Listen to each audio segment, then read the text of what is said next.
शिव पुराण कथा विद्येश्वर संहिता अध्याय 2। शिव पुराण का परिचय और महिमा।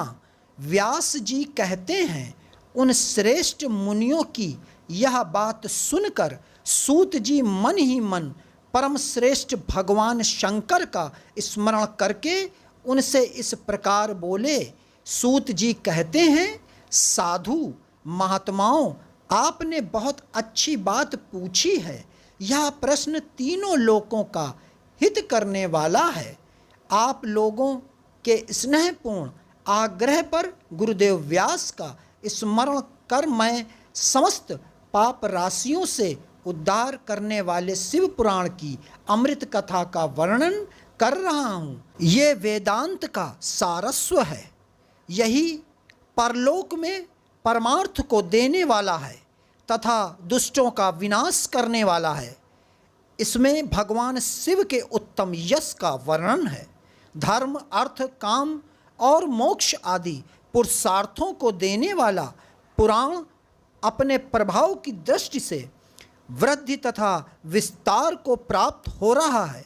शिव पुराण अध्ययन से कलयुग के सभी पापों में लिप्त जीव उत्तम गति को प्राप्त होंगे। इसके उदय से ही कलयुग का उत्पात शांत हो जाएगा। शिव पुराण को वेद तुल्य माना जाएगा।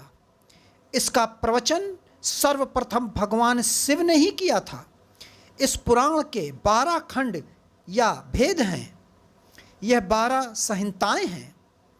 पहली विद्येश्वर संहिता, दूसरी रुद्र संहिता, तीसरी विनायक संहिता, चौथी उमा संहिता, पांचवी साहस कोटि रुद्र संहिता, छठी एकादश रुद्र संहिता, सातवीं कैलाश संहिता, आठवीं शतरुद्र संहिता, नवीं कोटि रुद्र संहिता, 10वीं मात्र संहिता, 11वीं वायवी संहिता तथा 12वीं धर्म संहिता।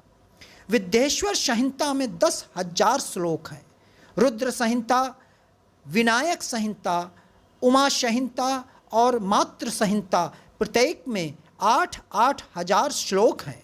एकादश रुद्र संहिता में 13,000, कैलाश संहिता में 6,000, शतरुद्र संहिता में 3,000, कोटि रुद्र संहिता में 9,000, साहस कोटि रुद्र संहिता में 11,000, वायवी संहिता में 4,000 तथा धर्म संहिता में 12,000 श्लोक हैं। मूल शिव पुराण में कुल 1,00,000 श्लोक हैं, परंतु व्यास जी ने इसे 24,000 श्लोकों में संक्षिप्त कर दिया है। पुराणों की क्रम संख्या में शिव पुराण का चौथा स्थान है, जिसमें 7 संहिताएं हैं। पूर्व काल में भगवान शिव ने 100 करोड़ श्लोकों का पुराण ग्रंथ ग्रंथित किया था। सृष्टि के आरंभ में निर्मित यह पुराण साहित्य अधिक विस्तृत था। द्वापर युग में दैपायन आदि महर्षियों ने पुराण को 18 भागों में विभाजित कर 4,00,000 श्लोकों में इसको संक्षिप्त कर दिया था। इसके उपरांत व्यास जी ने 24,000 श्लोकों में इसका प्रतिपादन किया। यह वेद तुल्य पुराण विद्येश्वर रुद्र संहिता, शतरुद्र संहिता, कोटि रुद्र संहिता, उमा संहिता, कैलाश संहिता और वायवी संहिता नामक 7 संहिताओं में विभाजित है। यह 7 संहिताओं वाला शिव पुराण वेद के समान प्रामाणिक तथा उत्तम गति प्रदान करने वाला है। इस निर्मल शिव पुराण की रचना भगवान शिव द्वारा की गई है तथा इसको संक्षेप में संकलित करने का श्रेय व्यास जी को जाता है। शिव पुराण सभी जीवों का कल्याण करने वाला, सभी पापों का नाश करने वाला है। यही सत्पुरुषों को कल्याण प्रदान करने वाला है। यह तुलना रहित है तथा इसमें वेद प्रतिपादित अद्वैत ज्ञान तथा निष्कपट धर्म का प्रतिपादन है। शिव पुराण श्रेष्ठ मंत्र समूहों का संकलन है तथा यही सभी के लिए शिवधाम की प्राप्ति का साधन है।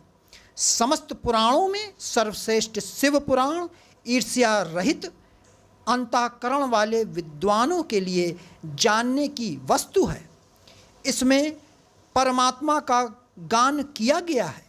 इस अमृतमय शिव पुराण को आदर से पढ़ने और सुनने वाला मनुष्य भगवान शिव का प्रिय होकर परम गति को प्राप्त कर लेता है।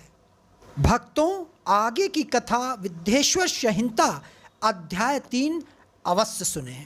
आशा करता हूँ कि यह संपूर्ण शिव पुराण कथा आप लोगों को सुनने में अवश्य पसंद आ रही होगी।